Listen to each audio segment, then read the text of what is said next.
Hi and welcome back to the Cheeky Crypto Podcast. My name's Chris and it's fantastic to have you back with us for another podcast video. And in today's podcast, we've got some big XRP news, but we're also going to dig into some other news concerning cryptocurrency, the biggest and most important stuff that I believe you need to be kept up to date on. If you enjoy this sort of content, mash up the like button, subscribe if you haven't subscribed already, tapping that bell, selecting all the notifications so you never miss a video. And if you're watching on X, Twitter, whatever we call it these days, give us a repost, give us a like. It's much appreciated. Right, let's get down to the desktop. Okay, so we're going to start here with a bit of a market update. The total market cap of crypto globally is at 1.05 trillion, down 0.81% in the last 24 hours. Bitcoin hovering at 26,126.30. Look, I think that this is, where we're going to see a little bit of, volatile moves in the space. And, we've been talking about this for some time. We've talked about property and how that could potentially impact the stock market and crypto. And I think that a lot of this stuff is coming to fruition. So let's just be mindful that, we expect it to be volatile. Trade safely. Make sure you put in good risk management. Obviously, there is a link to BitGet in the description of this video on YouTube. So if you want to use our affiliate link, there's some great perks to doing so. Go check those out and all the terms and conditions on the website. So look, market is volatile. There's a lot going on, but there's a lot of real positive stuff going on too. So let's dig into the latest and the biggest news. So we're going to start here. Ripple reveals 8 countries building CBDCs on the XRP ledger, the 𝗕𝗘𝗪𝗀, which is what is also known as. And this is big news. You've got the Republic of Palau being used, Russia, Montenegro, Uruguay, Hong Kong, Japan, New Zealand, and the UAE. So I think this is something that we need to really sort of applaud when it comes to what Ripple are doing here. Over 15% of all countries may use the 𝗕𝗪𝗀 as CBDC platform. That is the blockchain rails, for those of you that are not sure what I'm talking about here. And this is like, this is big. And I think that it will be way over 15% of countries using the 𝗕𝗪𝗀. And that is a very big stamp of approval for the underlying technology that XRP sits on. And I think that, there is an element that this could have really good positive impacts on the price of XRP. There is a chance that XRP could be used, for cross-border payments, in the respect that there is dormant cash in bank accounts around the world. And, the XRP use case does free up some of that capital. So, look, super excited to see this stuff. I do think that it's meaningful. I do think that we need to take note of this. I think that, there is also the possibility that XRP could be used as the world's reserve currency, a one world currency. I don't know if that's what we're going to get. It could just be used as part of a transaction between different countries when it comes to wanting to travel and send money abroad and so on for cross-border payments. So we should be mindful of everything that's going on. Obviously this movement on its own, the 𝗕𝗪𝗀 being utilized for CBDCs, doesn't necessarily actually impact the price of XRP. But what could happen in the future is what we speculate on, and that it could be used for the cross-border payments. And the fact that it's on the same rails, I think is something really to take note of. But let me know your thoughts and your opinions in the comments below. Moving on, we've got Blockchain Capital founders allegedly loses crypto worth $6.3 million in a SIM swap attack. So Stephen, founder of Blockchain Capital, a venture capital firm focused on digital assets, in 2013 alongside brother Brad Stevens, has been, I guess, the victim on the 16th of August 2023 of anonymous team of hackers, and he has filed a lawsuit against them. So this is really interesting to see.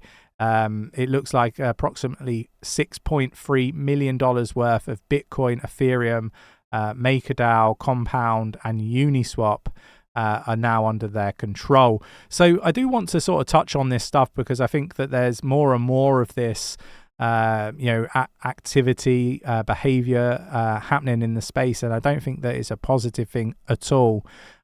We've got to be making sure that we keep our crypto safe. So one thing that I personally do, and I've talked about this with some of our members, is I do not have a SIM card in the phone that I utilize for cryptocurrency, and I only use that phone at home. I don't have any crypto on my phone with a SIM card in it that I use, day to day. So it really depends on the volume of money that you're storing on these devices, in my opinion. I always think that it's good to use a ledger device, link in the description of the video, or some sort of, hard wallet, cold storage, whatever sort of terminology we wish to use to keep our crypto safe. I think walking around, with your phone, for example, with lots of crypto on it is not a wise idea. You run the risk of obviously being mugged and so on. And this is just another form of, hack. These SIM swap attacks, have been what, has been, I guess, plaguing influencers recently as well, in the respect that they're losing access to their Twitter accounts and their Discords and all sorts of different things, done through a very similar sort of method. So just make sure that you're being careful. Make sure that you've got good virus protection on your phones. Make sure that you're not clicking links that you shouldn't be, or you don't know where they're from or who's sending them to you. Be really, really careful. We've got crypto miners are attempting to diversify into other business areas, according to JP Morgan. Miners are now offering high performance computing services to a rapid evolving artificial intelligence market, the report says.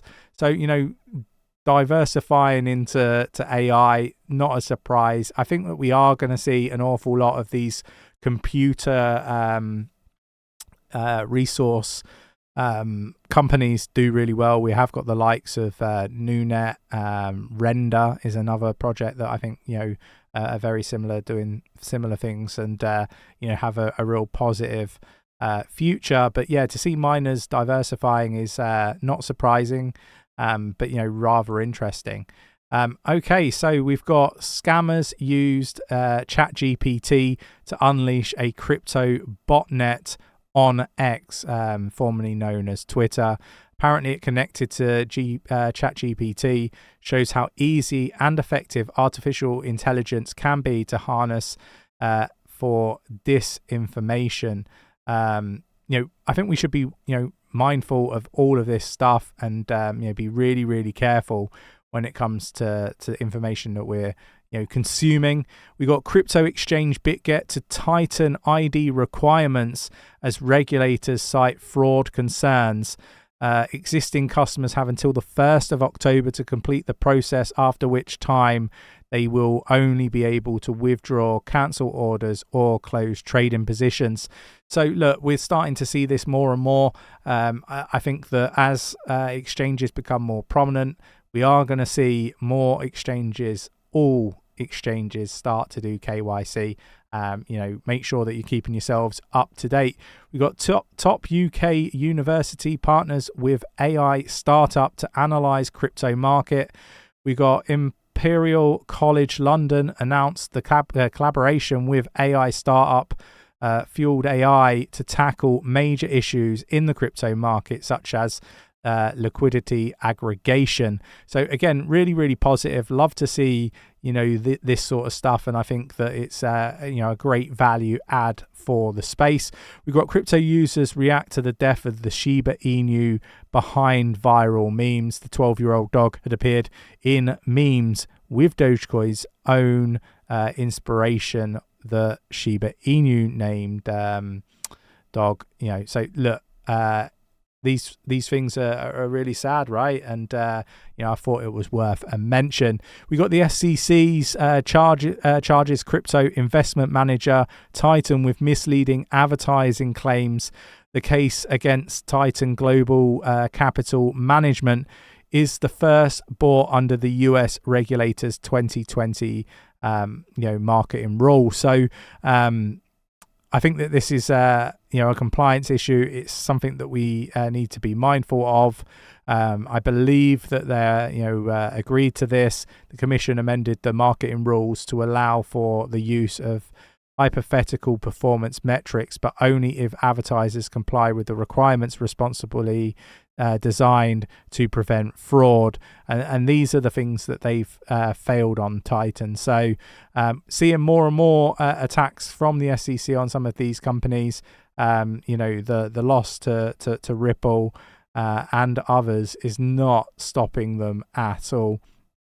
But I think that should really cover everything that we've got here for today's video. I hope you enjoyed the video and took some value from it. If you did, mash up that like button, give this a share, and I will catch you in the next one. Take care.